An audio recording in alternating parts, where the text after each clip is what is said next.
Hey, all right, Samir's back. Can you hear us? Hear us? Samir? Nope.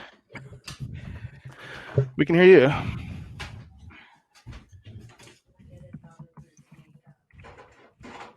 going to tell him.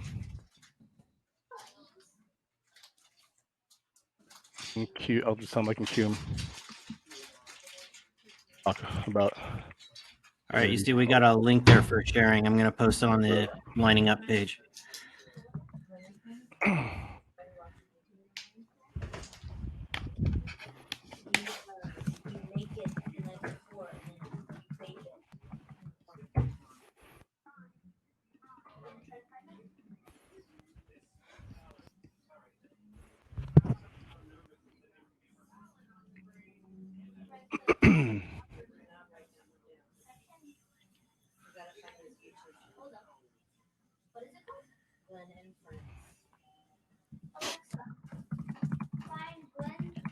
Rebooting again? I'm going to try. Oh, said that a few minutes ago. All right, so we are live now. Punch it. All right. Hey there, everyone. Welcome to LiningUp.net and our journey through fandom here. And sorry about the double imaging. This for a purpose later on. Samir is having some technical issues. He probably can't hear us, but we can hear him just fine. For right now, we do have Peter live. Hey, Peter. Hey, guys. I'm Peter Genovese. Thanks for joining us at this Building a Fan Community. Love to have a chat with you guys about what we've done with LiningUp.net. How do you want to start, Rick? Shall we just start going through our beginnings? Yeah, I think let's go ahead and I'm gonna drop one of my image screen share so you guys can see some slides, some pictures from our journey over the years, and Peter can start talking about those early days. So let me just get that flipped over, and we'll see here again with some pictures here in just a second. Yeah, so just a little background on LiningUp.net. In 1999, when episode 1 was being released, there was a website called countingdown.com, and a group of us decided to join up with this countingdown.com site because they were going to do a 6-week lineup outside of the, back then, Mann's Chinese Theater. And so as you can see the photos, we started lining up 6 weeks before the movie, which was insane. And when I joined it, I just didn't really know what I was getting myself into. I don't think any of us did. Yeah, there's a photo of us turning. We had a sign out there that was created. I wonder, Rick, can you pause on some of these photos or no? I'm trying. Yeah. I don't think I can while I'm in slideshow mode. Right. I can go backwards to them, I think.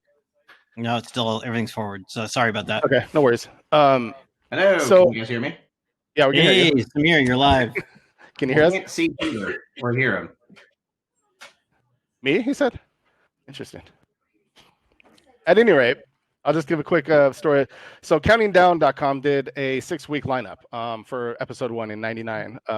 We had a bunch of people join that line experience, and a core group of us, probably about 10 of us from that line who were pretty much hardcore lineup people, linees, decided that we wanted to continue that tradition because Counting Down sold their website to DreamWorks after that line, and they weren't going to do another one. So we had so much fun, and we became friends, and a lot of us stayed together as friends. And we were like, hey, we need to do this again. So we decided to create our own line event, since especially the 10 of us who were there all the time, we kind of really understood how it worked and what was needed to make it happen. And we formed LiningUp.net. At first, it was called StarWarsLine.com, and we quickly realized that probably not a good idea to have Star Wars in the name of our website. so we came up with another name, which was LiningUp.net, and that's when it was born in 2000. And our first line was for episode 2, and we did another 6-week line. It went off without a hitch. It was a great, fun line, and then which then led into episode 3. We did another 6-week line for episode 3, and every line had its ups and downs and controversy and crazy things, and we have many stories that we could talk about for every line. One of the big ones for episode 3 was we were lined up at the wrong theater because it turns out, especially back in those days, the movie theaters did not know when they were going to get the movie until, maybe pretty like close to the opening. Yeah. 3-4 weeks before it opened up. And, by then we were already lined up. So, we lined up at the Chinese theater. It's like, what are you talking about? Of course, we did this for episode 1 and 2. Of course, it'll be here for 3. Nope. Chinese theater didn't get it. It was going to be playing at ArcLight theaters down the street. ArcLight Hollywood. I think we were all holding out hope all the way down until that final few days. Oh yeah, it turned into a protest line at one point, basically. Yeah, we didn't care. We had a meeting with everybody, and we said, you know what, we're just going to keep lining up. Who cares? This is the theater we always line up at. This is where we're going to be. We'll stay here till the end. Hopefully they'll make something happen. Star Wars, right? Yeah, hopefully they'll make something happen and make it play here. But they didn't. But that's okay because we actually were in contact with Lucasfilm, and namely Steve Sansweet, who then at the time was director of fan relations for Lucasfilm. And we had conversation with him, and he knew what our dilemma was. And basically, long story short, he helped us get in touch with the management at ArcLight Cinemas, and they were accommodating to us. They allowed us to buy tickets to their first showing. And so we basically kept our line at Chinese theater until the day of the movie, and had the 501st bunch of 501st people lead us down in a procession down the street to walk to the ArcLight Hollywood. And awesome. For all of you out here that know Richard and Sarah Skywalking Through Neverland, who helped to put together this amazing Forcefest event. Yeah. Richard was part of that moment of that march, and he didn't know any of us in the line at that point. We actually kind of became friends and got to know each other just as we were gearing up for the sequel lines. Right. And as I'm just watching some of these photos that are, every line has a line tattoo that people choose. Yeah, I'm peppered with them all over here. Yeah, Rick got them. I don't have any line tattoos. I don't have any tattoos. So, just got one. Hello, everybody. Hey, hear us now? Switch to the iMac. Yeah, or to the iPad. All right, welcome to the crowd here, Samir. And then, real quick, what you're seeing on the screen here is the first ever wedding in the Chinese theater forecourt was 2 of our members, organizers actually, who were married in the forecourt of the theater, and that's unprecedented. Never happened before at the Chinese theater, let alone them allowing us to camp out on the forecourt of the Chinese theater. That's unprecedented. And not to mention that they flew several thousand miles from Australia to do it. Yeah, Australians. I hate this picture. So this is Samir. He's finally on. Samir is one of our organizers, co-founders as well. Indeed. And we're just cycling through a bunch of pictures here of all of our experiences over the years. When we were talking about doing this presentation here, I sent a photo to Rick. I said, "Hey, include this one." It was the first photo, so it flashed by really quickly. Well, but I can get back to that again if you want to at any point. I can restart it. Okay. Do you have a folder? No, you can't show a folder, huh? Of like the photos where you can just click on. Well, it doesn't work nearly as well, honestly. But I can restart the slideshow, and there we are again. So that photo was the very first morning when me and 3 others slept over the very first night. That's kind of the most endearing photo from my personal experience with lining up, or with Star Wars, with all the lions. Basically, it wasn't liningup.net then. There's the Attack of the Clones tattoos. There's the tattoos, yeah. One of the key things about, especially those prequel tattoos, everyone wanted them to be pretty obscure, not something that screams Star Wars tattoos. So we would rifle through the visual dictionary and try to find images that looked really cool, but not necessarily everyone would get. So all those prequel tattoos, they look almost tribal, or they almost look Celtic, but they are straight out of the films. I'm looking at the pictures right now. I know, it's crazy. So we had, we had computers set up out there on Hollywood Boulevard, literally on the sidewalk. We built like a tent. It covered us. So if it rained, we had computers set up. We had internet. We basically called especially in the earlier days when it was much easier to do. We would call AT&T and say, "Hey, we need a phone line installed here on this pole." And basically, they came out and installed it. Yeah, they installed it, and we got internet access. I mean, it was so crazy back then. Yeah. Have you? And Did you guys give like the general overview of like who we are and what we did? I so apologize. If I missed the We discussed a little bit at the early days and how it started. Gotcha. Samir, do you want to talk about a little bit of? Sure. We haven't yet talked about the charities aspect of it. So let's get into that a little bit. So one of the things that that Lining Up has been doing, and from the original. There's more in the fridge. We lost him. And just like that, he's gone. So what he was going to say was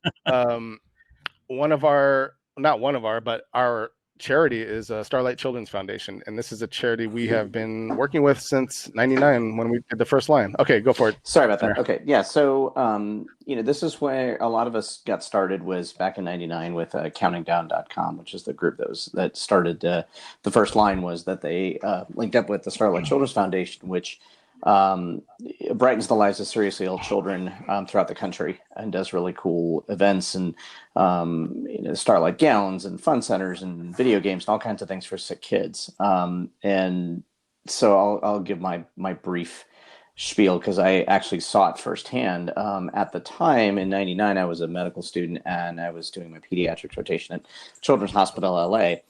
And we actually had these Starlight Fun Centers, and back then it was 1999, so these are like Nintendo 64s or something like that. It was old school, that they'd wheel out and the kids could play video games while they were getting treatment for their cancers or whatever else.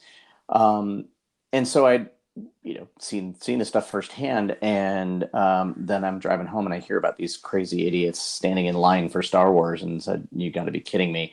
And I went out and saw these people, and the first thing I saw was the banner for Starlight, and I said, wow, this is something that I actually see the results of. And from there it was history, but it's something that has been part of our DNA from the beginning. Was this charity that does amazing work that we were able to see firsthand, and we've been with them ever since. And that's meant a lot to us, in that there's more to it than just lining up for Star Wars. It's helping sick kids. It's helping kids who can't get out and get in line, and can't get out and necessarily even watch the movie. So it's meant a lot to us to have that relationship from the beginning. It's been nice that it's been more than just, a movie. There's a lot more to it than that for us. Yeah. And I'd like to add to that every movie that we've done our movies or done our lines for, we've always invited a couple families from Starlight to join us at the theater. And most times they're able to accommodate and come with us. Sometimes they can't, just because maybe the kids are not able to get in, but that's one of the most rewarding things. We always save them the best seats in the house, so we put them dead center, right in the middle back row. And some of the most rewarding things for me personally is a lot of times us organizers, we kind of sit in the back rows, all the way in the back, and we have the Starlight kids and their families like right in front of us, and it's pretty cool to see. We try to make sure that as organizers, there's no question about us kind of pulling the prime seats for ourselves necessarily, or anything else that we and quite honestly, as an organizer myself, one of the things I've always loved is to be able to sit in that back and watch that crowd, watch that experience that we help to create.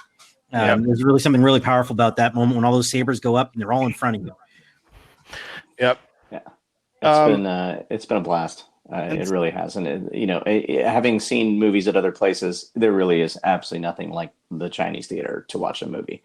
Yeah. It's funny when you think about what's going to happen to movie theaters going forward, especially since so many of them are closed right now. And, so many people even don't want to go to the ones that are open, which I can totally understand. The Chinese theater will abide because of that experience. Look at that photo. Oh, yeah. There's just nothing to compare with that. It is. It even, and photos never properly give it justice. You go in, you see the pictures, you go inside, and it's just so cavernous in there. It's so gigantic.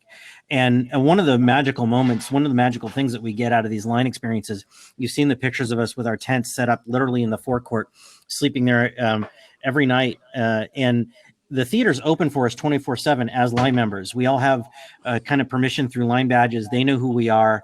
And we can use those restrooms, we can use those facilities all night long.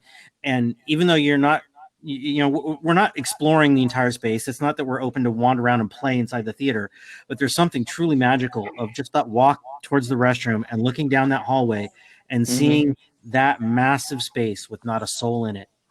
Yep. Yeah. So I want to touch upon the title. Yeah, see, like we brush our teeth there, even there in the bathroom. Oh, yeah. So the name of this panel is Building a Fan Community. So I want to kind of talk about that a little bit. Yeah, absolutely. When I first joined up with this group, it had just come off of seeing the special editions in '97, and I went to the Chinese theater to see those movies. So I was kind of stoked. I was like, oh man, a new movie, episode 1's coming out. I want to see it back at the Chinese theater. So I just started doing some searches online, and that's how I came upon this countingdown.com website. Very, very popular back then, especially those first 3 movies. We had hundreds and hundreds of people in line. This is a new age and day for movie theater viewing, and who needs to stand in line anymore, right? I mean, we really had a serious question of should or can the line exist when the sequels were announced, and in the era of reserved seating, it can't happen. And we decided that this was such a community experience that we had to try.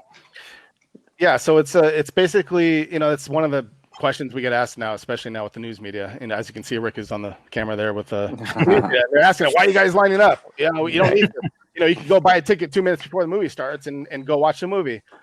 Well, it's more than just standing in line. It's like Rick was saying, it's a community. We're almost like family at this point. And absolutely. Some of us quite literally are. I mean, people, there've been marriages that have happened in the line, literally physically in the line, but also many couples that have met through the organization have, kids now as part of the line. And even, I was just going to go ahead, Peter. Even talking about that kind of relationship that a lot of us have, we look forward to coming back as like family and stuff like that.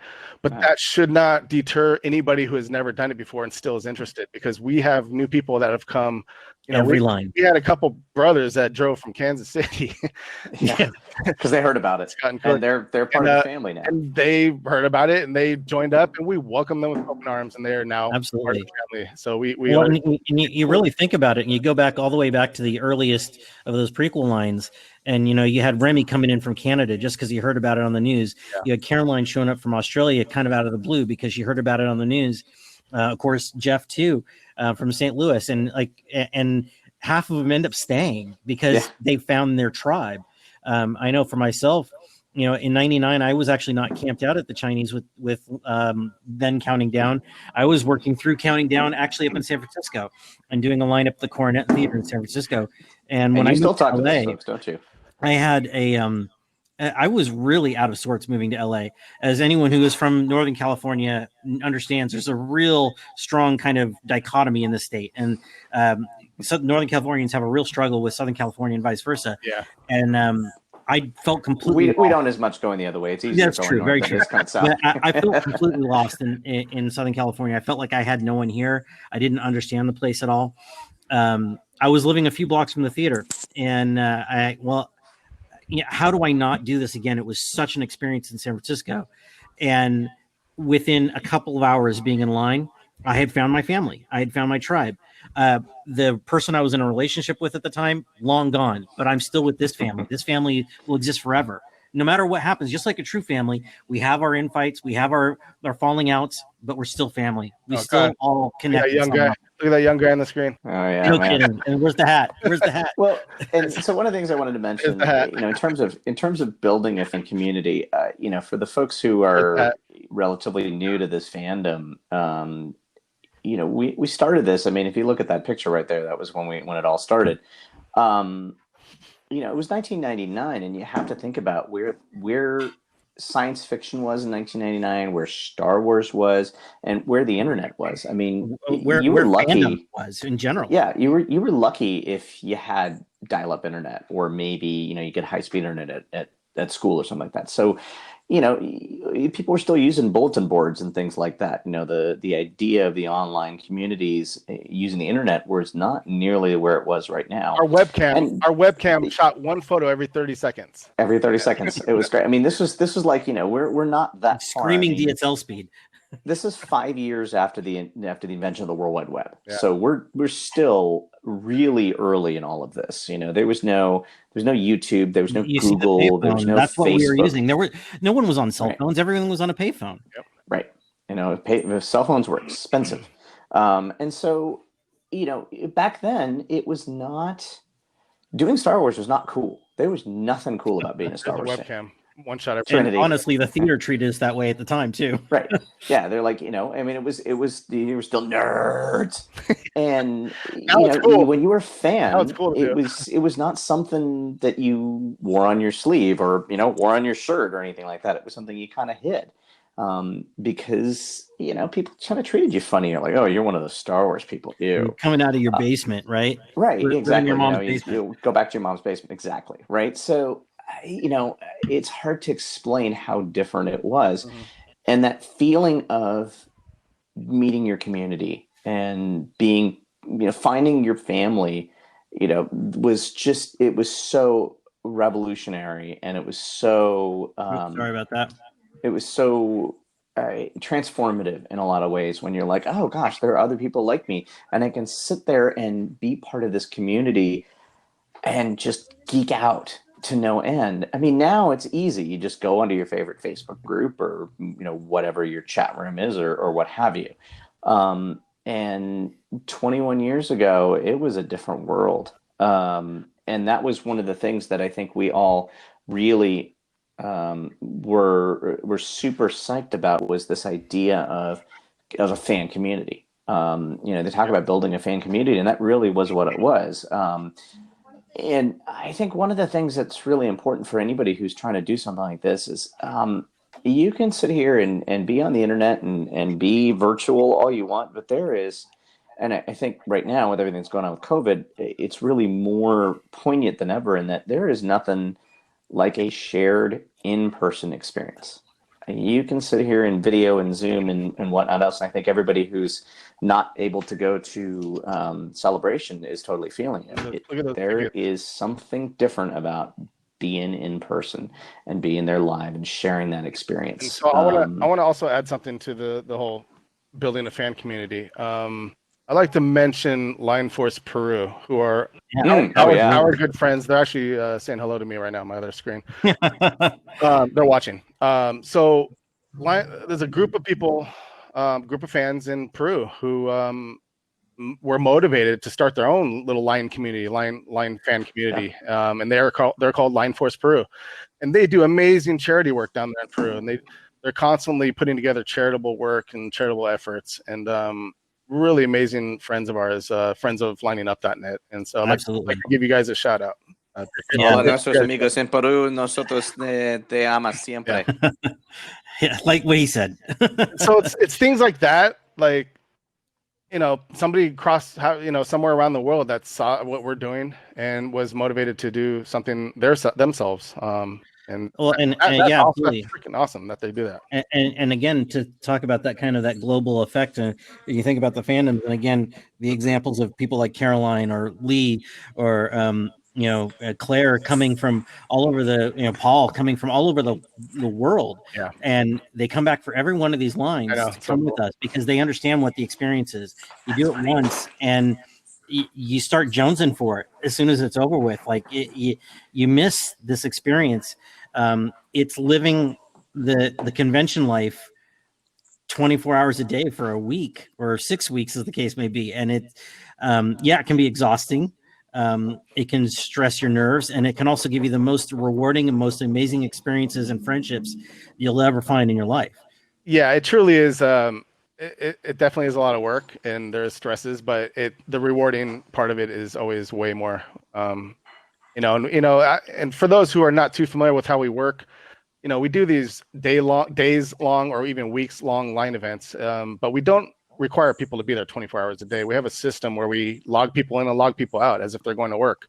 Back in the day, we used to use a binder with paper, everybody's name, and we would write in what time you got in there and what time you came out, and then we have to do a lot of number crunching, at the end of a week or whatever it was, and keep track of everybody's hours. And then based on the amount of hours you have accumulated over the course of the line would dictate your position in line for the seats. You get first choice of seats if you're first in line. So nowadays we use technology. We use QR codes. We print QR codes for each person.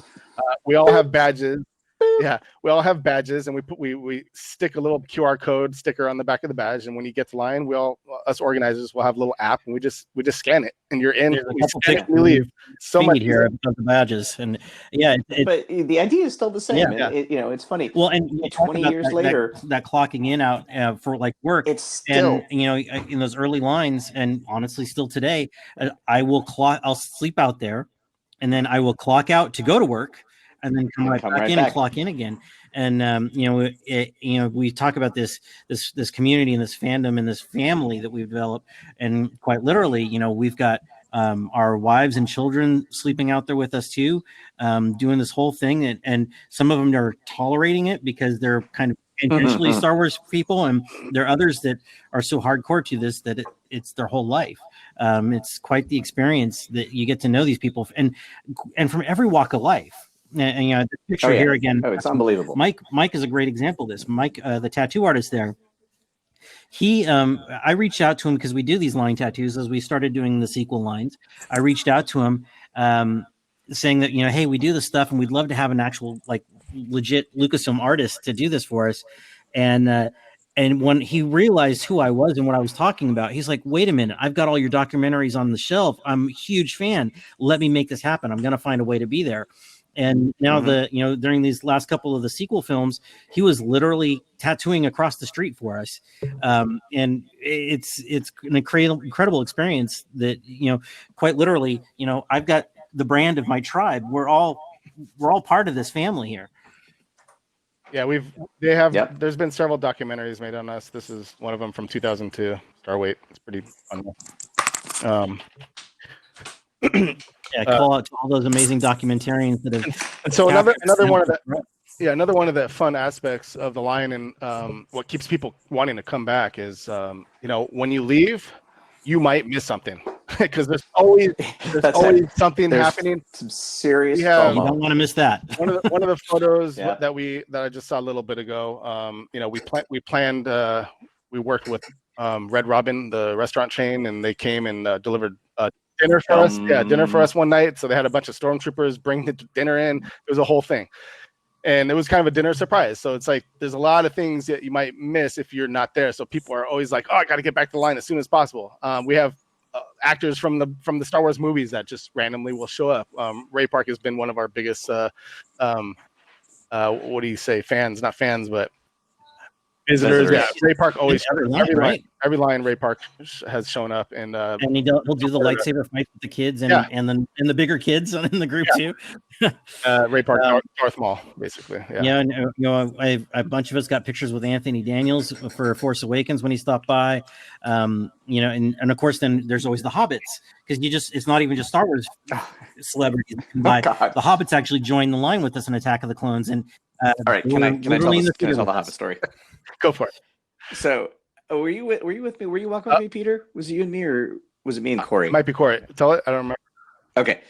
Yeah, I think it was me and Corey. So anyway, so we're walking up and down the line, and I had met Sean Astin, about a year ago or so, a couple of years ago when I was at UCLA, doing Spring Sing, which is a big talent show. So anyway, so we're walking up, and this is 2002. It's Attack of the Clones. So Lord of the Rings, the first one, Fellowship, had just come out in 2001 in December. So, people knew Sean Astin from Rudy, and people knew Elijah Wood, but all of a sudden these are like now superstars. Everybody knows the Hobbits. So it's the night of the show, and there's always this amazing energy on show night, and everybody's going crazy. So there's this long line of people that we joked it was called the line behind the line, right? It was all these people in line behind us. And so Corey and I are walking up the line. We're walking along, and I was like, wait a minute. And we do this double take, and we come back, and sure enough, it's Elijah Wood and Sean Astin just hanging out in line. And, to Sean's credit, he remembered me, random guy that he met years ago at UCLA. I was like, oh my gosh, that's pretty awesome. And it was like, why are you guys standing in line? And they're like, dude, we're real fans just like you guys. We don't want to see it with all the stuffy Hollywood people. We want to see it with the real fans, which was awesome. And so, those guys were just as big geeks as the rest of us. And hanging out with them and just chit-chatting with them was amazing. And it's Star Wars transcends so many things, but geeks are geeks, and we really are part of one big family. and it's been amazing to have that family together. Yeah, we've definitely had some star visitors like that join our line. Jake Lloyd. Jake Lloyd's in there. Some samples of the badges over the years here with our QR codes Oh, yeah. and everything. Yeah, we used to have all the Lucasfilm, all the Lucasfilm artists would come by. They would drop stuff off for us, and we've had all sorts of people. Kevin Rubio back before Troops would come by, and he's been there all the time. Again, it was back in the day before the Force.net, before YouTube, when fan films were still being distributed on videotape. People come around going, "Hey, can we give you our fan video?" It's like, yeah. By the way, we'll watch it. By the way, if anybody has questions, just type in the chat. We'll answer them. Absolutely. Please do. Yeah, we'd love to hear it. And yeah, so it was crazy. What's his name? JJ sent around a bunch of goodies for us. Lots of folks have come by and sent food and things like that. Let me show you what JJ sent over. And then, of course, we've had a handful that were actually have become line members. Yeah. Too. Yeah, totally. Like Vanessa right there. Look at that timing. Vanessa Marshall actually signed in, and that is, for those of you not knowing, the voice of Hera. She literally clocked hours with us, bought the whole line pizza for every line that we've done. Yeah, she always buys our lines off. and sat in the theater with us. She's in the group photo for Force Awakens. So yeah, and that's another tradition that we have is the group photo. We always get everybody together before the movie starts up in the front of the theater, and our last one, it was like one of the best ones I think we've ever had. It was absolutely huge. Yeah, it was crazy, insane. So let me answer your question. So Kareem was asking, he says, with panel lotteries and online ticket sales, what is the future of lineups? And Kareem, that's exactly the question we had in 15, because 2015 came and everybody's like, but you can just go buy tickets online. Why do you need to line up? And we said exactly that. It's like, how do we do this? And to their credit, I think the Chinese theater, which was by the time we started, was under new management at that point. And so they were fully ready to work with us to make this happen. Literally, we were waiting to hear from you. Right. Yeah. And they were, so the way it works is that the Chinese gives us the ability to buy tickets in advance, and we get to buy out the best seats in the house.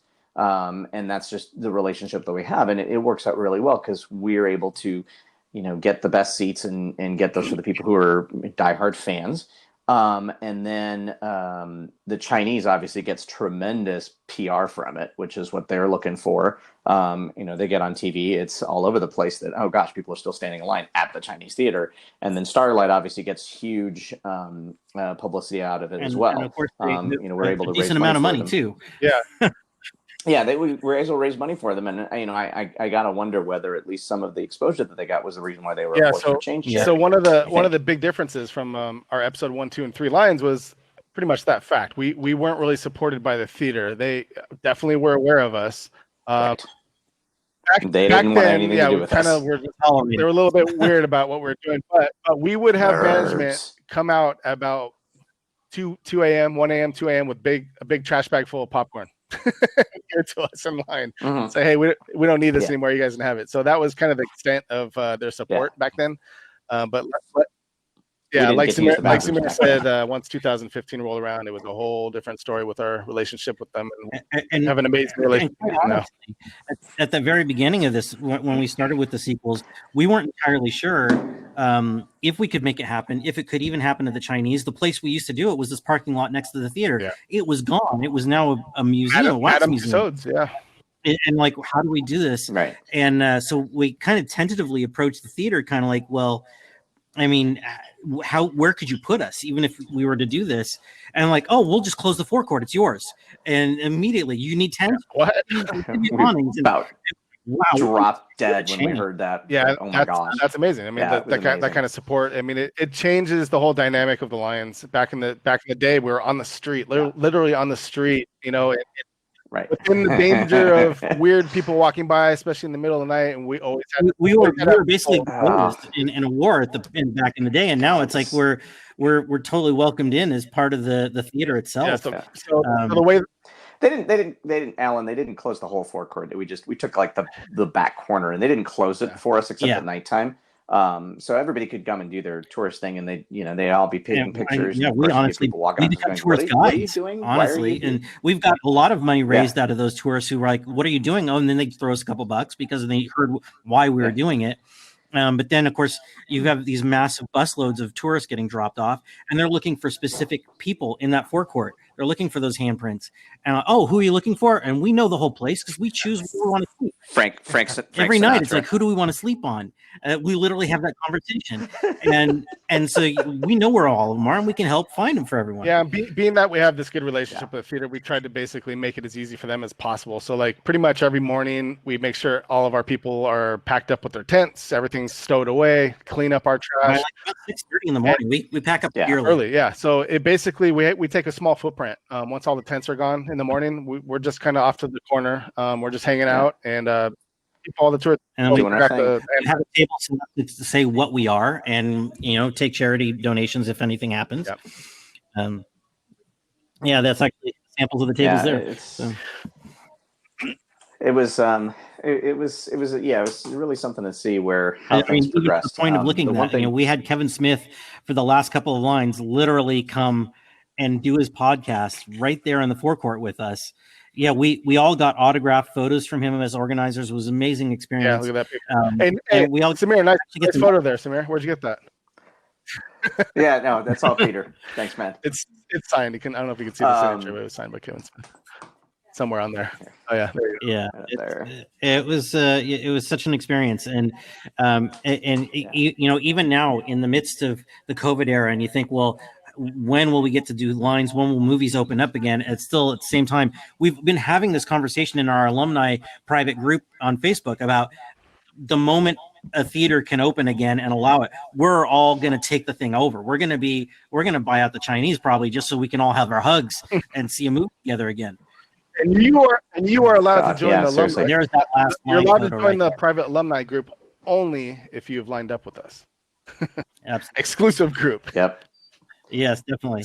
Yeah. And, the minute there's something going, one of the things that, going back to the idea about building a fan community, is that we've done a lot more than just Star Wars. We started out as Star Wars, and then we ended up doing things like Lord of the Rings and Harry Potter, and, we do Disneyland trips and all kinds of other events and things like that, just, but with the group, because it really became a family.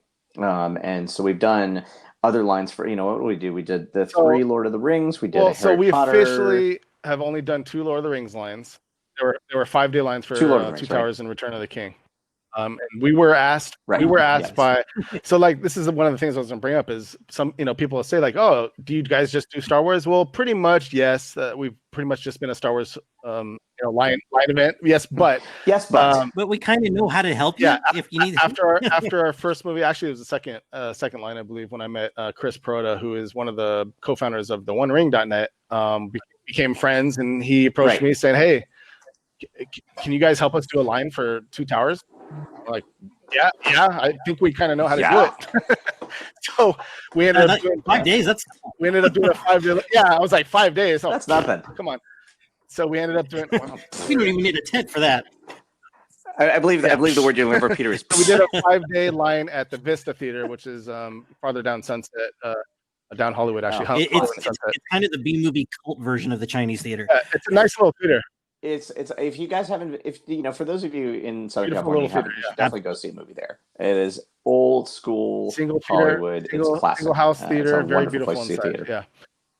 And it's got the biggest space between the rows that you will ever find in a theater. You can sleep in the middle of the road. In those aisles and still not touch a person. So we did, so we did 2 lines for them, and we had fun doing that. But that was the last time really that we've done like an official LiningUp.net line. Yeah. But otherwise, literally, we all want to get together and we just hung out. Otherwise, kind of like we do with our group, we just say, hey, everybody, let's go hang out. Let's go wait all day for Harry Potter or whatever it may be, and just do it kind of informally. You talk about these kind of informal kind of traditions and things we've done, and that's actually kind of touching on another thing. Of course, in those old prequel days, Hollywood was a very different place. in those prequel days. And once that movie lets out, there's nothing open immediately around there. There's no place to hang out. And so we all, as a massive group, would just go down to the IHOP a couple blocks away and have a chance for us to sit down, have some pancakes, and hash out what we just experienced, both pro and con, because definitely there was a little bit of both for all those prequels. And then, of course, we come around to the sequel era, and well, now the theater's totally engaged and brought us in and made us part of the family. Mm-hmm. And they have a 6-screen multiplex kind of next door in the mall, and they turn that into our private space, and they throw us a party afterwards. We get our own after party with a bar. That's with and all the pizza we can eat. Bar. Yeah, pizza's usually paid for by TCL. Hey, I want to cut to a couple questions if you don't mind. So Megan asked, does anyone actually sleep through this, or is it a nonstop party? Both. Yes, a little both. There's usually by about 1 o'clock or so. Most people who want to sleep are sleeping, but there's usually folks that are up chit-chatting, doing whatever, watching a movie. Even to that point too. I mean, we realize that we are sleeping on the sidewalk in Hollywood Boulevard. That there is some level of security even inside the forecourt we have to worry about. So we always make sure that as organizers, there's at least a couple of people that stay awake all through the night. And they're prepared to handle issues if they come up. Every once in a while we have issues with homeless people. Every once in a while we have issues with people coming after the bars close that are maybe not so great to be around. And they're helping to make sure the safe is so much better than what it used to be, though. Oh, absolutely. Oh, man. Oh, back in the day. We used to get assaulted by people. I withdrew some of those photos, but there are a handful of the homeless guys harassing. Oh, yeah. I believe, and you get attacked by people. The go back to Hot Topic was the best part of Starweight, in my opinion. There we go. And then Megan also asked, how do showers work? Is my question. So we'll get people get a hotel room. I think Eric got like a long-term Airbnb. People go to each other's houses if they're in the area. Whenever it's funny, I was thinking about this, that I realized that I've only actually I've done all 6 of the Star Wars lines, and I've only actually lived in LA for one of them. I've lived out of town for the other 5 out of 6, which is funny. But when I'm coming down and I'll get a room at the Roosevelt, and it's always like, okay, whoever wants to use it, here's the room key. Enjoy, keep it clean, and people do that. So there's generally an ability. And actually, speaking to a little bit again about that aspect and kind of the family thing, my mother-in-law is not particularly a big Star Wars fan, but we do live with her, and she is now. The first time we were disappearing for days on end for the Force Awakens line, and or the Line Awakens, our official hashtag, and she was kind of like missing us. So like, well, can I come down and see what it's all about? Yeah. And she ended up getting a hotel room around the corner. She's in a scooter. She's in a mobility scooter. And she spent the whole day out there in the line with us for like 15, 16 hours. And then I walked her back to her hotel room. And then we had a space we could clean up in the morning. But I'd come right back and our tent was already set up. And, at that time I was out in that line with a 5-year-old daughter. So we're setting her up and letting her go to sleep. This is one of the things that happens, and I've had first-hand experiences, especially even in the earlier lines when, I actually signed up Australian Caroline. I signed her up because she walked across and saw us and asked some questions, and I just got into a chat with her. Same with Barrett Blake. Barrett walked up and said, "Hey, what are you guys doing out here?" So we just started having a chat, and I told him what we're doing, and he's like, this is probably like 2 hours later after we first started talking. He's like, I just was wanting to stand here for about 10 minutes and talk to you. And it's like already a couple hours later. Can I sign up? So it's like, people like sign up and then they don't want to leave. It's fun, especially when you're you touch on that. And it's like, I have a friend that, as she was turning 50, she was trying to do 50 things for the first time as she turned 50. And one of those things was the lineup for Star Wars. And she knew I did this thing. And I, come on down, hang out in the line, see what it's like. And that day I was coming straight from work. And I got tied up a little bit packing the car and getting out there. So she got to the line an hour or two before I arrived. And she got there and she was kind of standing around timid, not really knowing anyone. And one of the people was like, well, can I help you? And, yeah, I'm a friend of Rick's. Oh, okay. Immediately chairs pulled out, and 7 hours passed. Yeah. She didn't leave the line. She's like, I could have done all my hours. This was so much fun. And she then joined every line after that, because it was an experience. Who was that? That was Who was Sharon. that, Rick? Yeah, it's a normal thing. Yeah, and it's yeah, like totally. there's so many people that just like they just want to hang and see what it's about. Like even our work with Legion M and kind of helping them experience it. And it's like you just come down to hang out for a few minutes, and before you know it, I mean, 10 hours. It happens to me every single time. Like I'm like, okay, I'm gonna hang out until 12 midnight, and then I got to go home and work. I got to go home and I work next. Like I find myself leaving at like 3 a.m. I'm like, damn it! I said I was gonna leave at 12. I got to go. Yep, absolutely. Every time. Always. It's amazing how it sucks you in, because again, it is just it's indescribable. You think about that feeling the early days of what Star Wars fandom was in the early days of message boards, where people would have long, deep posts explaining their little theories on what something meant in Star Wars, and that happens every day of the line. Every line, all the way through up until the Rise of Skywalker, everything. You have these conversations all the time, and it's like it's this little pullback to what was so great about fandom in the early days. Yeah, we've chatted about a lot of people, not a lot, but some, especially the organizers, were burnt out because we had Star Wars line after Star Wars line after Star Wars line the last few years, and it's a lot of work. It's a lot of work. It's months of work prepping for it. People don't really think about how much it takes to organize the line, but there's a lot that goes into it behind the scenes. And now we're on kind of a hiatus, and we, the news is there's going to be another new Star Wars movie in, what is it, 2022 now? I think they pushed it, or 2023. I think it is. Yeah, you got pushed back to 23 because of this. And hey, let's do it again. I'm down. I'm ready to go for another one. Yeah, You spend. It's like when the Force Awakens came out. I think we had so much fun out of that experience and making it happen. There certainly were a lot of people that got burnt out because there's that fear of missing out. Some people never leave to take that break, and then they truly get burnt out. And they're a mess. They're sick by the time they're going to the movie, and you do have to take your downtimes at some point. Yeah, like I regularly leave at night. I go home, I get sleep because I have a day job, and so I work. There's other people that are able to be there longer, and I appreciate those people, especially like our one of our organizers, Jason, who's AKA Grimlock. He always takes the time off from work when it's line time, and so when it's line time, he's there. 100%, 24 hours a day. So we can kind of always count on him to run the line for us organizers. We do all the behind the scenes work, but when Grimlock's there, it's his line. He whatever he says goes. That's how it is. And absolutely, I appreciate that because I can't stay there all the time, like certain people. And it's just you have people that can and people that can't, and it allows for everybody to be able to participate, no matter if job or school or what.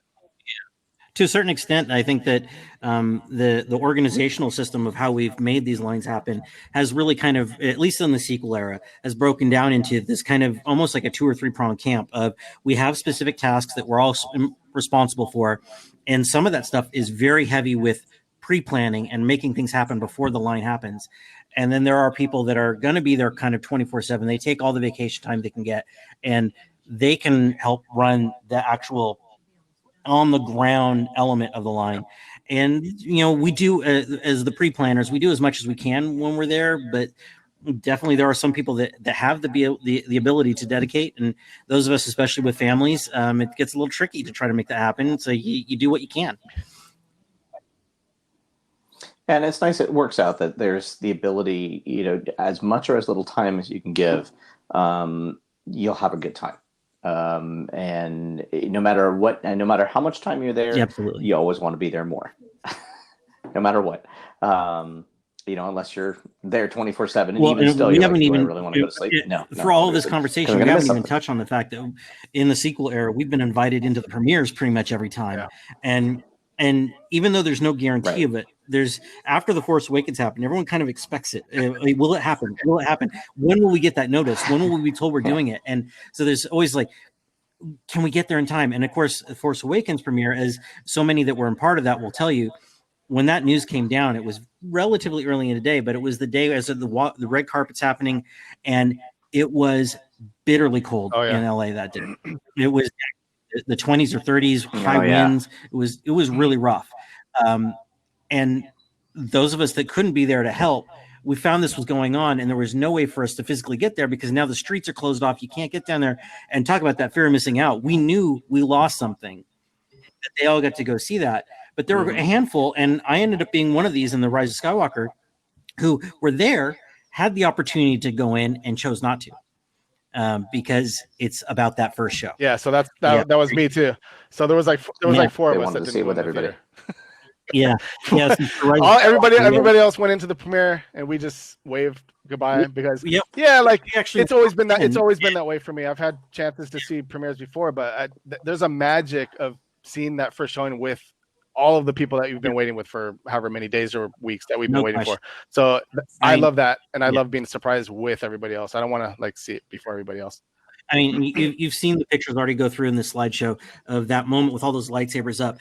I mean, you certainly get that in other theaters, but there's nothing quite like that in this theater, especially when you've got an amazing host like Levi, who is introducing this movie in such an amazing way. You have such an energy building in that house. And we go back to Last Jedi when we had just lost Carrie, and there was such strong emotions going on in that line.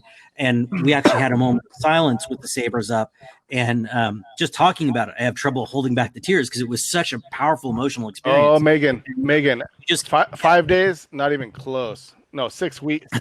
6 weeks.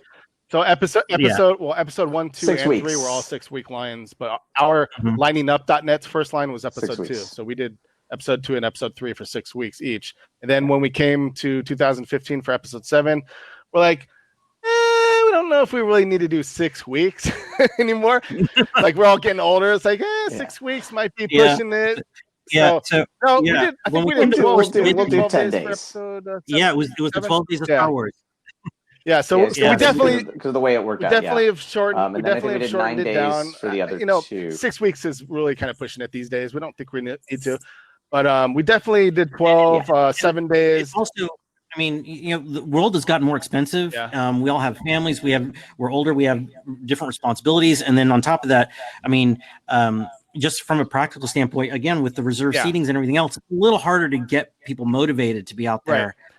It doesn't quite make as much sense anymore. Christmas time really cool. The reason why it was 6 weeks because everybody was like, well, okay, Star Wars is coming, and I'm going to stand in line for a day. I'm going to stand in line for a week, and I'm going to stand in line for 2 weeks. And be like, screw that. And even that was excessive. But what was happening back then is we were standing in line to get tickets. Like that's what we're staying in line for, because the tickets always went on sale maybe about 2 weeks or 3 weeks before the movie came out. So we're staying in line waiting for tickets. But then as soon as we got tickets, we just got right back in line because we're standing in line for the best seats to be first in the theater. Because back then there weren't reserved seats. So it's just you have a ticket, but whoever goes in first gets the first seat. So in those old prequel lines, we actually were ranked in line on the final hours. We set ourselves up in the order of number of hours we put into the line. So it became a kind of a badge of honor about your number. What was your number? What was your place in line? Of course, those that basically never left, like a Caroline or a Grimlock, they're way up, Josh, they're way up at the very top. 10th in the if you're 6 weeks and never leaving, you're gonna have a lot of hours. But Samir's wearing our Lining Up hockey jersey that we made for Kevin Smith, and I have one too. I'm not wearing it right now, but I actually put my line number from Attack of the Clones on the back of that because it really mattered to me. So Megan asked, oh yeah, there you go. I just put the original. Megan, basically nobody else lined up until about 2 days before the movie came out. Mm-hmm. Yeah. I don't know. When was the line Maybe behind the line? Days. They were longer was it than that 2 long? days. Okay, maybe it was that long. They were at least like a week. Yeah. They were a while. Yeah, there was a bunch of guys that came in right after. Yeah, line behind us, and they were like, they weren't too happy with us because they were cool, but like, of course, they were cool. Just like at the beginning, they were like, during a regular day, it's like there's like 20 or 30 of us waiting there, but come time of the day of the movie, it grows to like 300 people or more. It just explodes. Everybody's saving seats. And there is nothing, I was saying this earlier, but there is absolutely nothing like so that much feeling energy on the day so of much the energy. movie. Yeah. Like you wake up, Well, like, it's oh like, god, you it's know, movie day! It's movie day! Yeah, I mean, and it The starts so early, media, you know, the like TV, like 5 a.m., 4 a.m. You've got the press showing up already with their floodlights on your tents to start pestering you about it's because they want to get the 6 yeah, a.m. and it's just They want to get the early exactly morning. you're on the East the Coast early morning feed, so you news. got to be they're going really really early, and it just like you know I think for the Last Jedi line, I crawled out of my tent still in my flannels, and There's press. I didn't get to change into clothes until almost 10 or 11 because it was just press after press after press Yeah. after press. And you know, it's like, you know, I'm type 1 diabetic, and I'm like, I need to go eat. I need to take my insulin, but I can't step away because the constantly in front of me. Yeah, and Yeah. you know, There's press. no time And I for know we're running eating. out of time here. We got a couple minutes left, but press has always been a major factor in our line experiences, especially when it's like the day of and stuff like that. You know, especially early on, I got some pretty cool experiences with being on the Howard Stern show. We did a skit with the Jay Leno Tonight Show one time. So there's been, and then like when we had our payphones in front of our line, we would do phone call interviews from around the world. I mean, I did interviews from Japan. I did interviews in Europe and stuff. It was pretty crazy. I know, even in the San Francisco line, I took a call from a radio station in Glasgow, just trying to see if we were really there. And, you know, it was like, you know, midnight, and like, yeah, absolutely, I'm here. I could barely understand him through his thick brogue, but yeah, I'm like, yeah, we're here. The best was when we had our payphones in like the episode 2 line or whatever, and people would call us with the soundboards, and they would fake like they were Al Pacino or Arnold Schwarzenegger. Oh yeah, what are you doing? I want to ask you a series of questions. My favorite phone call was also from Scotland. And it was episode 1, and we picked up the phone. And it's like, is this the Star Wars line? Yeah. Are you people? Hey guys, so we're apparently the last show of the night. Yeah. So if you guys want to keep going, I think they're saying we're free to go beyond the 8. But I know what your schedules are looking like. Oh, we can wrap it up. Okay. I mean, basically, yeah, we can shut it down unless Richard and Sarah want to show up. Yeah, if there are any other questions on the feed for us. Yeah, basically the last thing is like, you know, if anybody wants to join us for the next adventure we have, next line, just definitely find us on Facebook, LiningUp.net. Yes. Yes. You know, or go to our website, LiningUp.net. and Instagram. and just follow us. Just follow us. And you know, we probably won't be doing anything until the next Star Wars movie, but that's not to say we wouldn't. But most likely the next Star Wars. So we have a couple years until, you know, we get to that point. We bandied about some ideas about lining up for Galaxy's we want to Edge, do something. That never happened. Yeah. Dune. Oh, Dune, yeah. We could line up for Dune. Oh my God, there's a human growing out of Rick's shoulder. Just saying.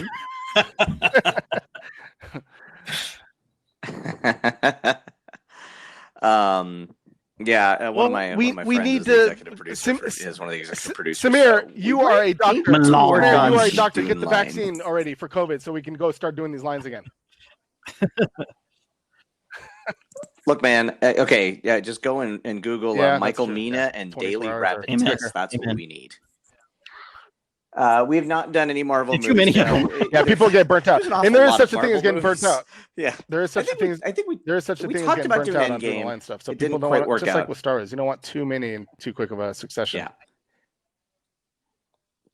I think having that was like Last 6 Jedi months. Yeah, that was like 6 Solo, months. that burned a lot of people out. And the weird kind of animosity that came out of Last Jedi not being what some people expected. It became a very kind of toxic fandom for a little bit there, and unfortunately it killed Solo because Solo was a lot of fun. And it was honestly, even though it was a very short line, it was one of the most fun kind of mellow lines I've ever had. Yeah. But at the same time, those were just so close together. It really was a tax on the organizers to make it happen that quickly. Yeah. I want to just, you talked about toxic fandom, and I want to make a point about this one. We've had our ups and downs just in terms of the way that the lines are done, but I got to tell you, the fandom is so different when it's in person, because it's just, I mean, there are people who loved Last Jedi, and there are people who hated Last Jedi, and there are people who loved the characters and hated the characters. And when you're in person, sitting here talking about it with somebody else, and you're looking them in the eye and you're talking about it, you're like, oh, okay, I get where you're coming from. And it's just, I mean, it really goes back to my point about the fact that an in-person experience is so dramatically different than doing something online. And it's just, you can see where somebody's coming from so much easier when you're looking at their eyes and you're talking to them. You're like, okay, yeah, I kind of get where you're coming from, and it's not. And it's so much easier to find some level of compromise, even if you don't understand and agreeing with each other. You can find the elements of why they feel that way, and it just makes it so much easier to talk to someone. Yeah.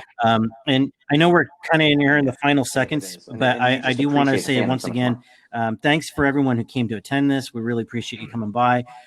If you want to know more about us, like Peter said, we're out there, liningup.net. We're all over the place. Of course, you can reach out to any of us as well on all those feeds.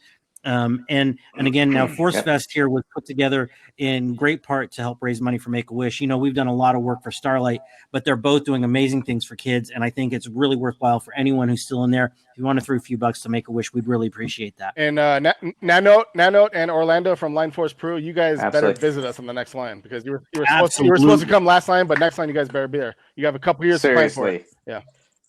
I know. We were looking forward to seeing you. All right. And Chester too. Thanks, Line Force Pro.